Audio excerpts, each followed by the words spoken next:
উন্মুক্ত লাইব্রেরি লেখনীতে আজহ সূচনা পর্ব সংখ্যা 16। নারী নির্যাতনের মামলা দিব, আর তুই যে বখাট্টা মাইয়া গো মতো আমার পিছন পিছন ঘুরো। তোমার নামে ইফটিজিংয়ের মামলা দেই, দাও, লাভ হয়ে যাবে। মানুষের মতো ইফটিজিং শুরু করেছে ছেলেরাই করে। শেষমেশ আমরাই বলির পাঠা হই আর তোমরা দেবী। দেখি সামনে থেকে সরো, আমার কাম আছে। তুমি আজ আমার সাথে যাবে। খাই দায়া কাম নাই তো আমার। ভালো মানুষের মতো কইতাছি, তোমার এই ক্ষমা নিয়ে উধাও হও। চক্ষের সামনে থাইকা জ্বালাইও না। দুজনের রাস্তার একপাশে তর্ক বিতর্কে জড়িয়ে আছে। সাব্বির ছেলেটা হা করে দুজনকে দেখছে। কত পারে এই দুজন, যতবার একসাথে দেখেছে তর্ক করতে দেখেছে। সোজা কথাই যেন কারো মুখ দিয়ে বেরোয় না। আলগোছে হাসছে সাব্বির। সে আবারও বনের দিকে এরোয়নি। রেগে গিয়ে তার মাথায় চাপড় দিয়ে বলল, হাসতছস কেন? মাথায় হাত রেখে হতবিম্বর মতো চেয়ে রইল সাব্বির। অম্বেশার হাত টেনে সাব্বির নিজের দিকে এনে বলল, ওর ওপরে জেদ করছো কেন?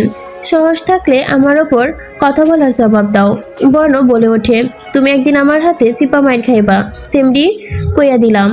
কথা শেষে এক মুহূর্ত সে স্থানে দাঁড়ালো না বর্ণ। হাঁটা শুরু করলো গার্মেন্টসের উদ্দেশ্যে। বেতন কম দিবে কাজ কামের জন্য, সেজন্য সেটি বর্ণের তেমন গায়ে লাগে না। লাগলো বাড়িওয়ালার ঘাড়ে চড়ে তাণ্ডব করে ভাড়া না পেলে এইটাই তার কাছে ঠাই জ্বালাতন। মাঝে মাঝে খোলা আকাশের নিচে থাকতে ইচ্ছে হয়, পারিপার্শ্বিক পরিস্থিতির কারণে সেটা সম্ভব হয়ে ওঠে না।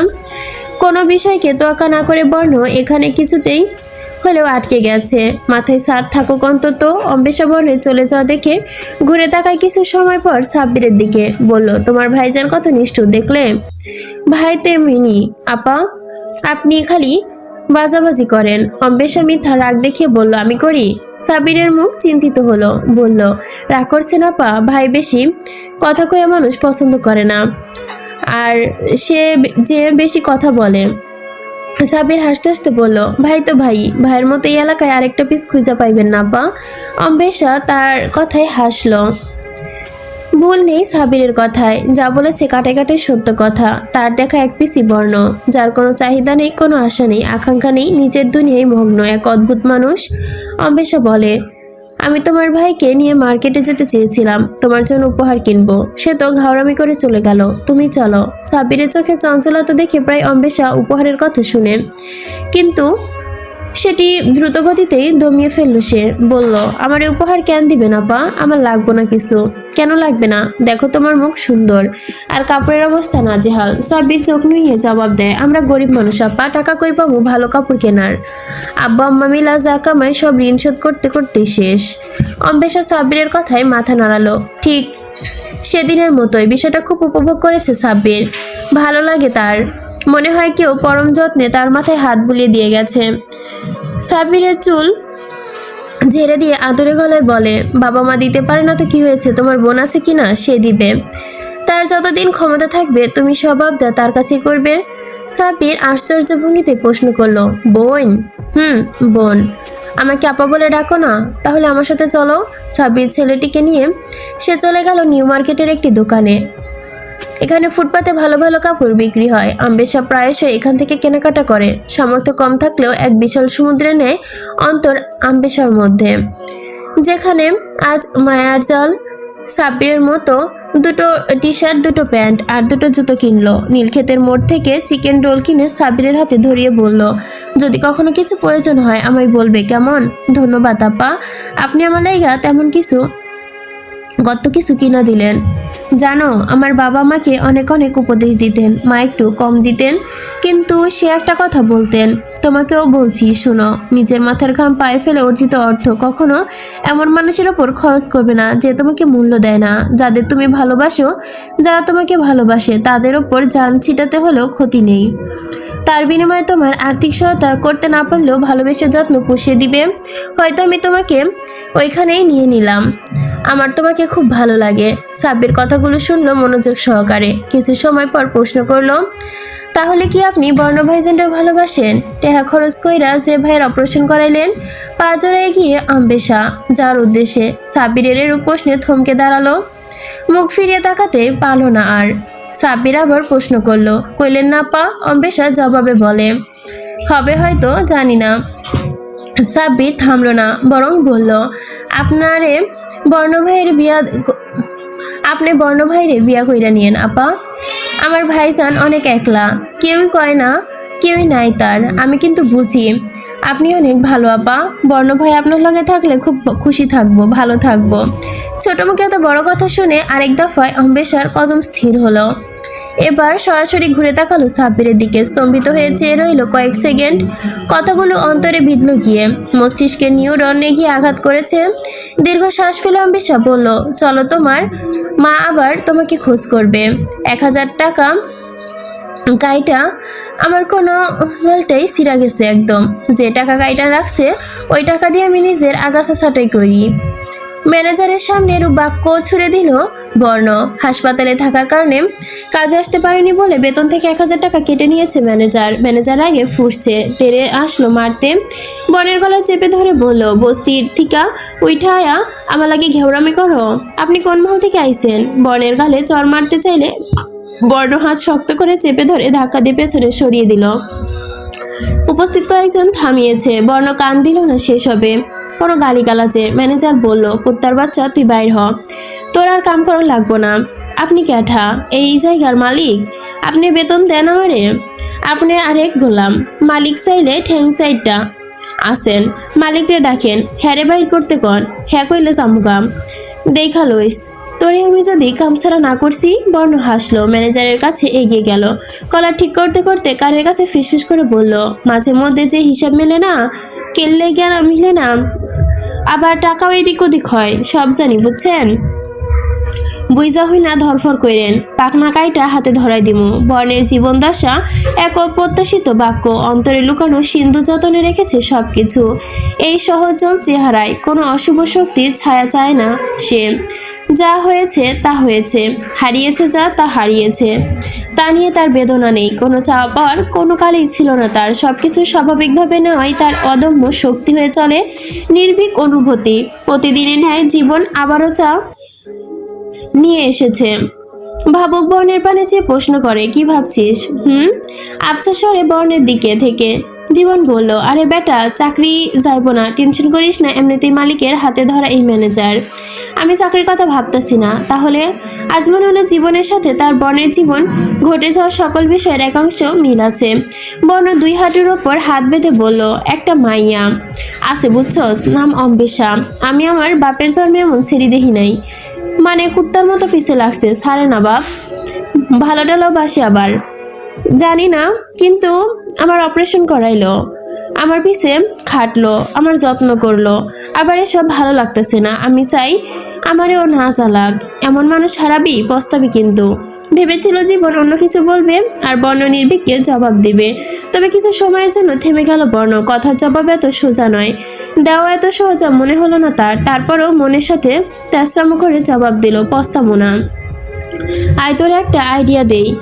গভীর রাতে অম্বেশা দু চোখ জলে ছলছল। সন্ধ্যায় সাবিরের বলা স্বল্প কিছু কথা বাজছে বারংবার তার হৃদয়ে। এই কেমন বিড়ম্বনায় পড়ল সে। যার ভালো চাইছে, যার সুখ চাইছে, সেই মানুষটা নিজেই ভালো চায় না, সুখ চায় না। পৃথিবীতে আমার মানুষ তো খুঁজে পাওয়া যাবে যে নিজের সুখের পথ নিজে ত্যাগ করেছে, নাকি এখনো অম্বেশার বিশ্বাস করতে পারেনি, বুঝতে পারেনি তার অন্তর। হতে পারে এমনটাই। ঘড়ির কাঁটা রাত 2:30টাতে। বর্ণ কাজে গিয়েছে সেটা জানে সে। নিশ্চয়ই জেগে বিদ্যুতের বেগে ফোন মেলায় কোনো কিছু না ভেবে বরাবরের মতোই এবার ফোন ধরল না বর্ণ। অম্বেশা কয়েকবার ফোন মেলালো, তারপর রিসিভ করে, তবে কোনো প্রকার কথা বলল না, চুপ হয়ে আছে। অম্বেশা প্রশ্ন করলো, ঠিক আছো? কিছু হওয়ার কথা ছিল? গম্ভীর স্বর বর্ণের, না পায়ের। এত চিন্তা করতে হইব না তোমারে। অম্বেশা নিশ্চুপ নীরব। রাতের আধারে যেন অনুভূতি নিগড় বৃদ্ধি পেয়েছে।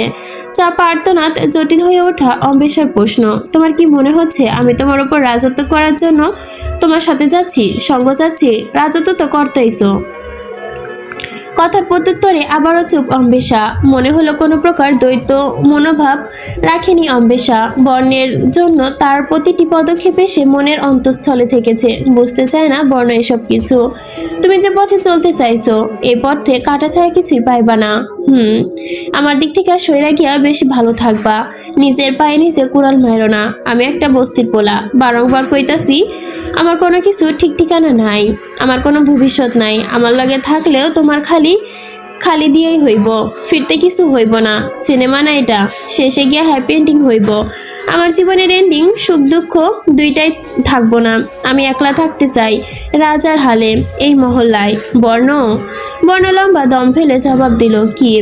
আমার উদ্দেশ্য মোটেও তোমার আত্মসম্মানে আঘাত করা না। তোমার জন্য আমি যা করেছি কোনোটাই দায় দিয়ে নয়, আমার ভালো লাগা থেকে। সত্যি ভালো লাগে। তুমি জানো না এতকাল আমি কি করে কাটিয়েছি। আমি বলতে চাই না, থাকুক পুরনো সব কথা। আমি কখনো এত খুশি অনুভব করিনি কারোর সাথে। তুমি লক্ষ্য করে দেখবে, সত্যি মিল খুঁজে পাবে। আমাদের মাঝে অমিল একটাই, শুধু এইটাই। আমি একটা ছোট্ট সুখের সংসার চাই, আর তুমি চাও না। মানিয়ে নিলাম সবকিছু। অগোছালো কথাগুলো বলতে গলা জড়িয়ে আসলো অম্বেশার। ভারী একাকিত্ব কাটিয়ে একটু আশার আলো খুঁজে পেল যেন বর্ণ। বর্ণ জবাবে বলল, সম্ভব না। এক বিন্দু অনুভূতি অথবা অনুভূতি সহানুভূতি কোনো কিছুই না। তোমার আমি ঠান্ডা মাথায় কথা বুঝাইয়া বলতে পারতাছি না। অম্বেশার ক্ষণে চুপ হয়ে গেল। প্রত্যাখ্যানের চোখটা টলমল করতে লাগলো। বর্ণ কোনো জবাব না পেয়ে বলে উঠল, আমার মতো জাহিলের পেছনে সুইটা টাকার সময় দুইটাই নষ্ট করতেছ। আমি কারো ভালোবাসা পাওয়ার লায়ক নই। আমি চাই না মানুষের লাগে ভাব কইরা কিছু লাভ করতে। আমার মনে হয় এগুলা দুনিয়ার যত তামাশা। আইসি একলা জামু একলা, মধ্য দিয়া মানুষের লগে খাতির জমে কি লাভ? সময় নষ্ট। কারো ওপর খাটানো যায় না, জোর করে ভালোবাসা আদায় করা যায় না। অম্বেশা এক মুহূর্ত যেন মনে হলো সে বনের ঘাড়ে চাপতে চাইছে, হস্তক্ষেপ করতে চাইছে বনের নিজস্ব জীবনে। উপলব্ধিতে এলো এক প্রকার সত্যি বেহায়াপনা করছিল, তাও আবার নিজের ভালোবাসার জন্য, একাকিত্ব কাটানোর জন্য। অম্বেশা নিজের কাছে ভীষণ ছোট মনে হতে শুরু করলো। অপরাধবোধ জেগে উঠল তরতর করে। আবেগের প্রবণতা বেশি, যে কোনো প্রকার অনুভূতি এসে হানা দিবে তৎক্ষণাৎ। তোমাকে বড্ড জ্বালিয়ে ফেলেছি আমি। বিগত রাত্রি কেটেছে তন্দ্রাহীন, খোলা চোখে আর মস্তিষ্ক বোঝা করা চিন্তা। আবার কি অকিল কল্পনা, যার বিশেষ কোনো ভাবার্থ নেই। তবে অম্বেশা নিজেকে বুঝিয়েছে কারো ওপর যোগ খাটানো কি আদৌ ঠিক? কেউ তাকে জীবনে গ্রহণ করতে চায় না, তবে সেটি কি তার একান্ত ব্যাপার। জোর করে তার কাছে থেকে যাওয়া উচিত নয়, সেটা সে মানিয়ে নিয়েছে। চাপে দিতে চায় না সে নিজেকে অন্যের ওপর, এবং স্বয়ং নিজেকে। এমনকি অনুভূতি তার মাঝেও অনুরাগের ভেতরে অত্যন্ত অনির্বাচনীয়। তবে কিছু পেতে চেয়ে সেটি হারিয়ে ফেলার ভোগান্তি ব্যাপক। এর আগেও হয়েছে তার সাথে এমন। হাত বাড়িয়ে কিছু চেয়েছিল, পায়নি। শূন্য হস্তে ফিরে আসতে হয়েছে তাকে। বারবার ভাগ্য তার সাথে এমন করে। সব ভালো তার জন্য নয়। নিদ্রাহীন বল কায়া নিয়ে উঠে দাঁড়ালো, চিত্ত সংকুচিত। কিন্তু কাজ কি আর থেমে থাকবে? পরশুদিন থেকে পরীক্ষা। হয়তো পড়ালেখায় ডুবে ভুলে থাকা যাবে না পাওয়া ঝাপসা মর্মবেদনা। তৈরি হয়েছে অম্বেশা, বেরিয়ে পড়ল। আরও একটা দিন সিংহভাগ দিতে হবে এখানে। মাথার কাপড় টেনে হাঁটা শুরু করেছে আপন মনে। প্রতিদিনে নেয় বর্ণ চায়ের দোকানে মাথা নুয়ে চা খেতে খেতে দেখছিল তাকে। তড়িঘড়ি করে এগিয়ে গেল অম্বেশা। দরকার নেই কোনো চোখাচোখি হওয়ার। বর্ণ ঠিক নেই সময় মুখ তুলে চাইল, চিনে নিতে চাইল অম্বেশাকে। তড়িৎ কপালে মৃদু ভাঁজ। পাশে থাকা সাব্বির বলে উঠল, আজকে আপা আপনার লাগে ঝগড়া করলো না? গেল গা হিদিহি। বর্ণ কিছুটা অবাক সাব্বিরের প্রশ্নে। তার দিকে চেয়ে বলল, কি জানি। নীরব নিস্তব্ধতা ভাঙবে না অম্বেশা। নিজের ওপর যেন লজ্জাবোধ হচ্ছে, সেটিকে দমিয়ে রাখতেই এক প্রকার এই ধরনের নির্লিপ্ততা। অবাধ্য স্বপ্নের ত্বরণ বন্ধ রেখে চলবে। আজকাল স্বপ্নদল উড়ন্ত অবস্থায় ছিল, সাহস সঞ্চয় করে দৃঢ় প্রত্যয়ে। এমন এড়ানো ইচ্ছাকৃত নাকি অনিচ্ছাকৃত প্রশ্নটি একবার বর্ণের মাথায় আসলেও টিকেনি বেশ কিছুক্ষণ। এড়িয়ে যাওয়া তার জন্যই মঙ্গল। হাত ভর্তি রং নিয়ে এসেছিল মরিচিকা ধরা বর্ণর সত্তাকে মাখিয়ে দিবে বলে। বর্ণ হতে দেয়নি, নিজেই উড়তে দিয়েছিল নিজের ইচ্ছেকে। একেবারে তার সঙ্গে জীবনত্ব সাদা বর্ণের রং বেরং করে দিয়েছে বেশ সবাই। বিশ্ববিদ্যালয়ে রাখতেই অম্বেশা মুখ অবয়ব ফ্যাকাশে। সবসময় এভাবেই চলাফেরা করে সে, প্রতিক্রিয়া শূন্য হয়ে। কারোর সাথে তেমন মিশতে ইচ্ছে হয় না। বিশেষ করে কিছুদিন পর শুরু হবে মত বিরোধিতা। কি প্রয়োজন ছাড়া কাউকে অপ্রয়োজনের তালিকায় ফেলে দেওয়ার। ফ্যাকাল্টি সিঁড়িতে পা রাখতেই এক প্রকার রুখে দাঁড়ালো ঝুমা রুম্পা। অনেকদিন পর তাদের সাথে সরাসরি সাক্ষাৎ। স্বাভাবিকভাবে এড়িয়ে যেতে চাইল ঝুমা। বলে ওঠে, আমরা তোমার সিনিয়র, আদব কায়দা দেখি সব ভুলে গেছো? ম্লান দৃষ্টিতে চাই অম্বেশা, গুরুত্বহীন ভঙ্গিমা। জবাব দিল, ভুলি না আপু। রুম্পা ঝুমা পাশাপাশি দাঁড়িয়ে বলল, সালাম, আদব। কিছুই তো পেলাম না। অম্বেশা বাঁকা এসে বলল, সম্মান পাওয়ার মতো কিছু করলে অবশ্যই সম্মান দিতাম। গায়ে যেন আগুন ধরিয়ে দেওয়ার মতোই শোনালো অম্বেশার বাক্য। তেমন কোনো জটিল সমস্যা নেই তাদের মধ্যে, শুধু উঁচু নিচু জাতের ফারাক। এই তফাতেই অহংকারের কেন্দ্রবিন্দুতে জলুস চড়ায় ঝুমা আর রুম্পা। তাদের মধ্যে অম্বেশা যেন সর্বহারা মানুষগুলো। পৃথিবীতে থাকাকালীন তাদের বেশিরভাগ কাজই অম্বেশা করত একসাথে যখন ছিল, তবুও তাদের কিছুই মনে হয়নি। অম্বেশাকে তারা উঠতে বসতে কথা শুনিয়েছে, করতে না চাইলে বাধ্য করে করিয়েছে তাদের কাজ। বাকি রইল বাড়ি ছাড়া করিয়েছে নিজ হীন মস্তিষ্কতা কাছে। ক্যাম্পাসের বাইরে না হয় বডিগার্ড নিয়ে ঘুরো, ক্যাম্পাসের ভেতরে কি করবে? অম্বেশ আবার হাসে, গা জ্বালানো হাসি, বলল, ক্যাম্পাসের ভেতর আমাদের শিক্ষকগণ আছেন বলে এড়িয়ে গেল অম্বেশা। দুই এক সিঁড়ি ওপরে উঠতেই রুম্পা বলল, তোমার পাস্ট হিস্ট্রি সব জানছি, কুলাঙ্গার বাটপার জাত,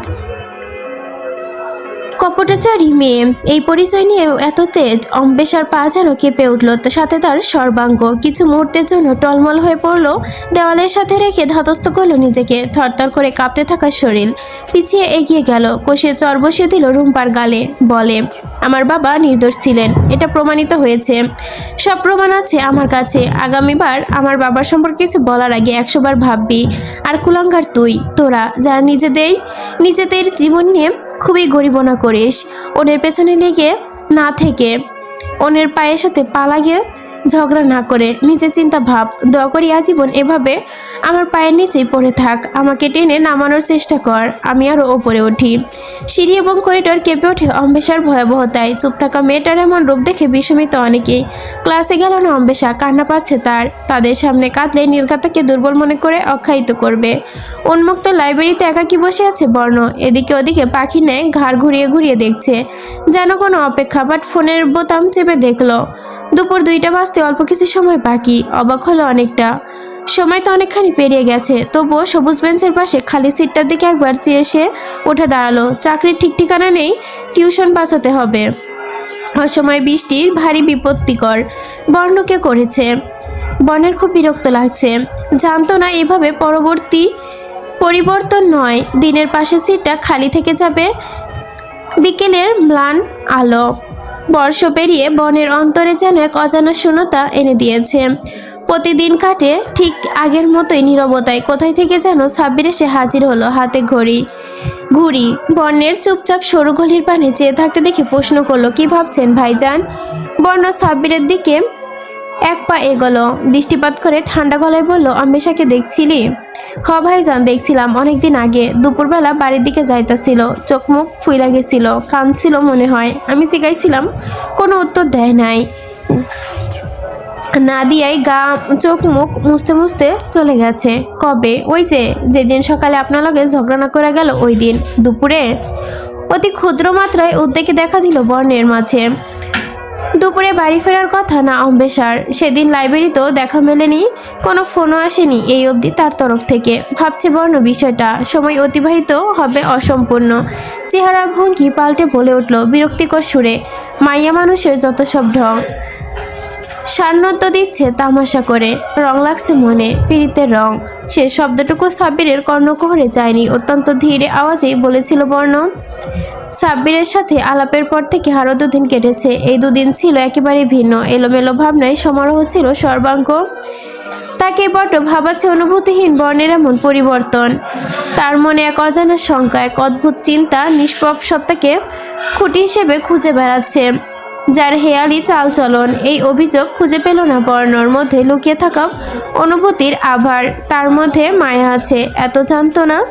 মস্তিষ্ক তাড়না দিচ্ছে, জানতে চাইছে অতপরতভাবে জড়িয়ে যাওয়া মেয়েটি ঠিক আছে তো। নারী ভারী অভিমানের পাথর করে তুলেছে যেন নিজের মধ্যে বরাবর। দূরে এক ব্যক্তি দেওয়ালের ছোট্টখাটো আয়নায় টানিয়ে রেখেছে, তার পাশে চেয়ার আর যাবতীয় প্রয়োজনীয় সামগ্রী। একটা তার ছোটখাটো সেলুন, সেখানে ভেজা আয়নায় মুখখানা স্পষ্ট দেখাচ্ছে বর্ণের। ধীরগতিতে পলক ফেলে, একদৃষ্টে চেয়ে রয়ে নিজের ভীষণ অচেনা মনে হলো। কি সমস্যা তোমার? পেটের বাতি নিভা কইছি, নিজের সুইচ অফ কইরা বইয়া থাকো, কাম নাই। ঠান্ডায় নাক টানছে অম্বেশা, সাথে কান্নার প্রভাব। গতকাল বাবা মায়ের মৃত্যুবার্ষিকী ছিল তার। এতটাই মনে পড়েছিল যে চোখের কান্না ভেদে পড়েছে সারা রাত্রি। ফোনে বর্ণের এমন কর্কশ আওয়াজ শুনে উঠে বসলো। রাত 9টা বাজে। অম্বেষা অনুচারিত ভাবসাব তরতর করে বর্ণের মেজাজটা তুঙ্গি তুলে দিচ্ছে। বর্ণ বলে, ঠেটামি করো ভ্যাংসা, তোমার এই খুঁজা পাওয়া যায় না। লাইব্রেরিতে যাও না, আমার দেখলে দেমক দেয় পিঠ ঘুরে যাওগা। কি সমস্যা কি? তুমি ভাবছো এগুলো করে আমার মন পাইবা? আবার উহু কয়, চেহারা নকশা ভস্কায় দিমু মাইরা। এরপর আর কিছু বলার থাকে না। হুট করে চিৎকারের আওয়াজে বুকে ভেসে কান্না আসে অম্বেষার। জবাবহীন নাক টানতে শুরু করলো। কান্দো কেন? কান্দিন একটু সর্দি লাগছে আর কি। বর্ণ কোমরে এক হাত রেখে অন্য হাত ফোনে কানে চেপে ধরে রাখে। গলায় কঠোরতা বজায় রেখে বলল, কালকে কই গেছিলা? সাব্বির খবর দিল রাস্তায় রাস্তায় ঘোরাঘুরি করো। ঘোরা পোলা পানের লগে কি? বাবা মায়ের মৃত্যুবার্ষিকী ছিল, বাচ্চাদের খাইয়েছি। সাব্বিরও ছিল, এটা বলেনি? বর্ণ কোনো ভাবনা চিন্তা ব্যতীত বলল, বাইর হও, কাম আছে। অম্বেষা পথ খুঁজে পেল না পালাবার। কিছুতেই বর্ণের মুখোমুখি হবে না সে। ভীষণ লজ্জা হয় তার। বিদ্যুৎ বেগে জবাব দিল, আমার ঘুম আসছে, ঘুমাবো বলে মুখের উপর ফোন কেটে দিল। অতিরিক্ত সতর্কতা অবলম্বন করতেই ফোনটি সাইলেন্ট করে ফেললো। গলিতে কুকুর ডাকছে। বর্ণের নির্জন আধারে একা দাঁড়িয়ে থেকে দেখে যেন শাসানোর চেষ্টা, তবে নির্লিপ্ত বর্ণ। তার চেঁচামেচিতে কান দিল না। দোতলায় বাড়ির সামনে ঠায় দাঁড়িয়ে কোমরে হাত রেখে মস্তিষ্কে তুখর পরিকল্পনায় মগ্ন। হুট করে দেখলো বাড়ির সামনে থেকে একজন বেরিয়ে এলো। মধ্যবয়স্ক লোক তিনি। পেছনে দুহাত বেঁধে এগিয়ে এলেন বর্ণের দিকে। তাকে দেখে কুকুর চেঁচানো বন্ধ করে দিল। হয়তো পরিচিত মুখ দেখে তিনি সোজা বর্ণের সামনে দাঁড়িয়ে কটকাট গলায় বলে উঠলেন, এই ছেলে, এই তোমাকে অনেকক্ষণ যাবত দেখছি এখানে দাঁড়িয়ে আছো, তোমার লক্ষণ ভালো লাগছে না। উদ্দেশ্য কি বলো তো? মুখটাও সন্দেহজনক। বর্ণ নিমিষের চেয়ে প্রশ্নের জবাব করলো, এই বাড়িটা কি আপনার চাচা? হ্যাঁ, আমি মালিক। এই রাস্তাটা আপনার? বাড়ির মালিক বিরক্তিকর সুরে বলে, রাস্তা আমার হবে কেন? ঠিক, রাস্তা জনগণের। যেহেতু আপনার ব্যক্তিগত মালিকানা নাই এমনিতে, তাহলে আমরা দাঁড়ায় থাকায় আপনার কোনো সমস্যা হওয়ার কথা না। তুমি আমার বাড়ির দিকে চেয়ে আছো, কি মতলব বলো তো? আমি কিন্তু পুলিশকে কল করব। আপনার চোখ দিয়ে তাকাইছি। আপনার মালিকানা আমার চোখ কিনা, ওইটা দিয়েই তাকাইছি। বড় বিয়াদব ছেলে তুমি। এতক্ষণই দাঁড়িয়ে রয়েছো, কিছু বলিনি। এখনই যাও এখান থেকে, না হলে হাজতে ভরবো তোমাকে। আমাকে চেনো? এলাকায় প্রায় সব মানুষই আমাকে ভয় পায়। আর আপনি আমারে মানে ডরাইতেছেন আমারে জোর ডাকাত ছিনতাইকারী ভাইবা। বিপরীতে থমথম খেয়ে যায় বাড়ির মালিক। অপমানিত বোধ করলো। এই ছেলের সাথে কথা বাড়ানোর মানে হয় না, সময় অপচয় যেন। বাইরে সিকিউরিটি লাগানো আছে, বাড়ি গিয়ে এক নজর রাখা যাবে, তাই কথা আর বাড়ালো না। বাড়িতে সিসি ক্যামেরাও আছে, ভাবলো বাড়ির ভেতরে গিয়ে লক্ষ্য করবে। পেছন থেকে স্বর উঁচু হলো, আপনার বাড়িতে আমার পছন্দ হয়েছে চাচা, কিন্তু টাকা নাই, মাগনা দিবেন? বাড়িওয়ালা চলে যাওয়ার পূর্বে বর্ণ বাম দিকে চাইলো। উঁচু দেওয়াল থেকে সোজা সোজা একটা খোলা বারান্দা। ব্যায়াম করার ভঙ্গিতে হাত তুলে দাঁড়ালো। শরীরে একটা ভাব এসেছে তার। সৃষ্টিকর্তার নাম নিয়ে উঠে যায় এক লাফে দেওয়ালের ওপর। অদ্ভুত আওয়াজে ঘুম হালকা হয় অম্বেষার। আর মোড়া দিয়ে উঠে চোখ কষলে প্রশ্ন, কে? দিদি এসেছেন? বারান্দার ঘরের মাঝে কোনো দরজা নেই। একটা টেবিল ল্যাম্প জ্বলছে বিছানার পাশে। অম্বেষার চোখ কসলাতে মাথা ঝুঁকিয়ে দিল। মাঝে মধ্যে সুদীপ্তার মেয়ে আসে হুটহাট করে, না বলে। ঘুমের ঘোর পুরোপুরি কাটার পূর্বে তার ডান পাশে থাকা টেবিল ল্যাম্পটা তার সন্নিকটে ভারী আওয়াজে ভেসে এলো। মুখের সামনে ছোট ছুরি ধরলে বলল, এই সেমরি, আমি কি বলছিলাম? হ্যাঁ, পাংখা গজাইছে না? আমার এড়াইয়া যাও। এক্ষুনি চাকু দেখছো না, একদম পেটের মধ্যে ঢুকাই দিমো। আমার লগে এখন না আইলে এইটা ডিরেক্ট তোমার গলায় হান্দাই দিমো। বাঁচতে চাইলে জলদি উঠো, আজকে তোমার কিসমতে একটা পৃষ্ঠা আমি উল্টাই দিমো। অনেক উঠতাছ, কিছু বলতেছি না দেখা।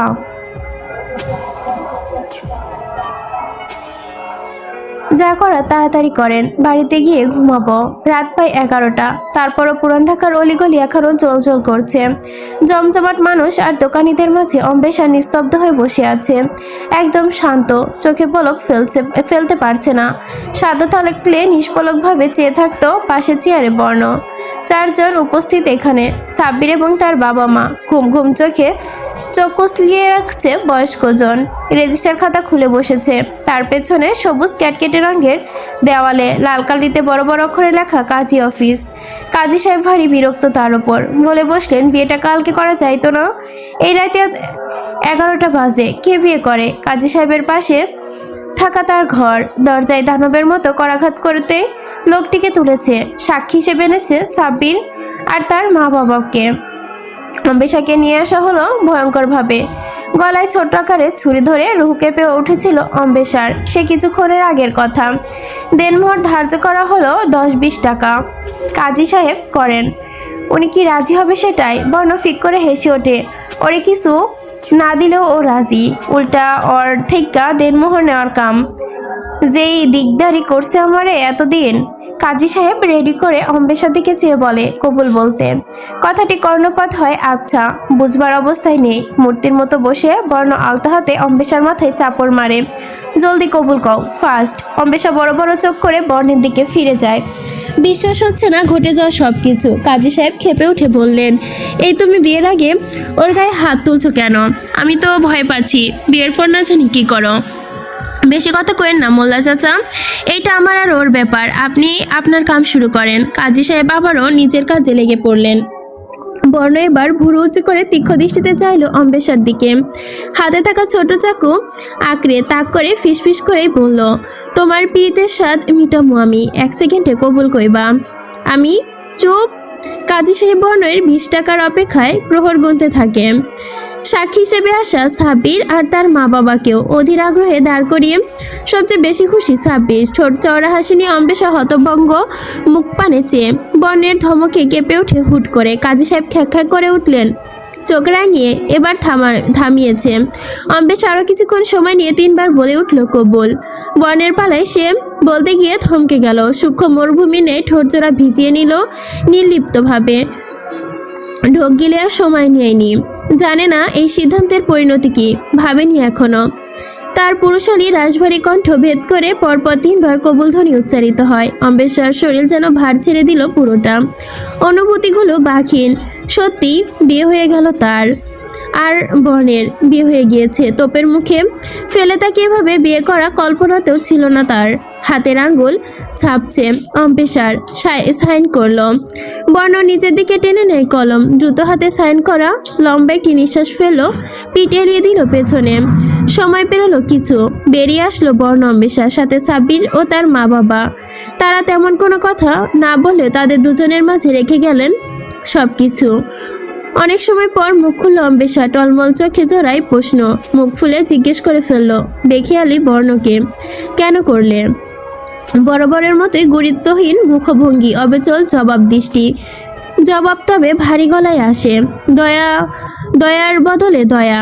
দয়া দেখিয়ে নিজেকে কি প্রমাণ করতে চাইছো? দয়া দেখিয়ে নিজের ইচ্ছার বাইরে আমাকে বিয়ে করার মতো ছেলে তুমি নয় বর্ণ। বর্ণ শব্দ করে ছলছলে নয়নে হেসে উঠল। তোমাকে কইছে আমি আমার ইচ্ছার বাইরে বিয়ে করছি? তোমারে করেছো। তুমি তোমার চাওয়া পূরণ করলা। আমার চাওয়া তোমার ইচ্ছা না। বর্ণ পকেটে হাত গুছে অম্বেশের মুখোমুখি এসে দাঁড়ায়। দুবর্ণ দুষ্টিও চাহনি। সেই দৃষ্টি বোঝার উপায় ক্ষীণ। বলল, তুমি জিতলা, আমি হারলাম। একটা কথা মনে আছে? আমি কইছিলাম আমি হাইরা গিয়াও বিজয়ী হওয়া মানুষ। মানে তুমি হারছো আর আমি জিতলে? ব্যঙ্গ স্বরে বলল বর্ণ। জবাব দেয়, তোমার বুদ্ধি তোমার মাথায়, এবার বাড়িতে যাও।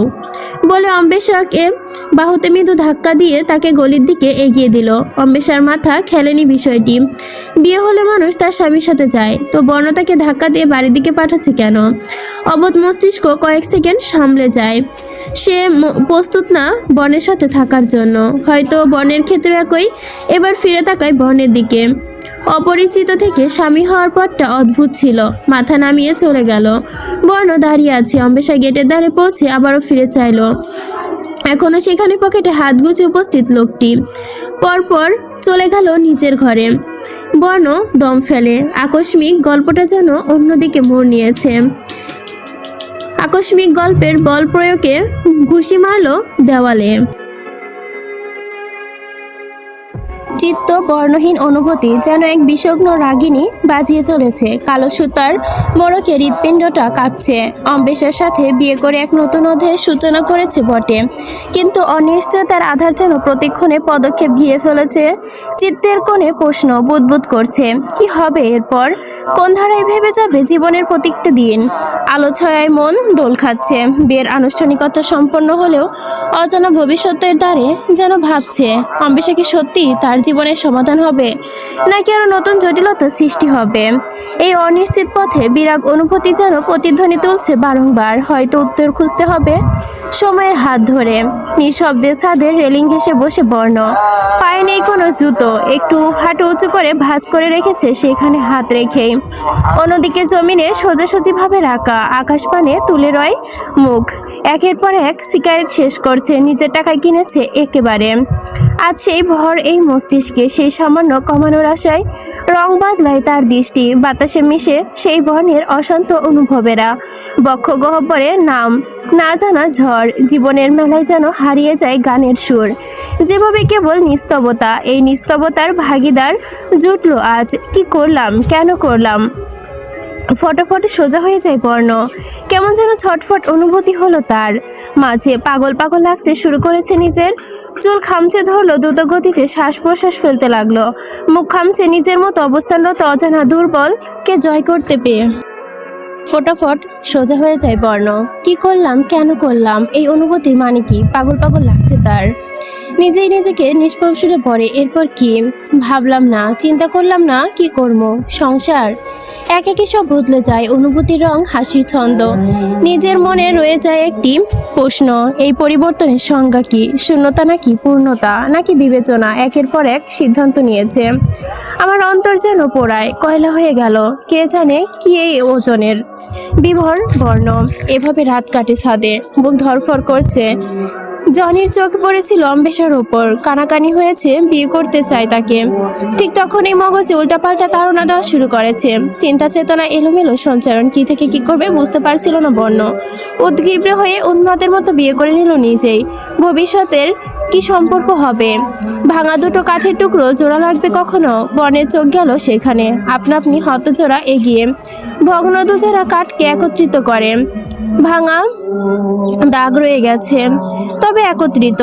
সমস্ত কাঠের পৃথক টুকরো যেন এক গঙ্গা। পকেটে গুজে নেয় বর্ণ।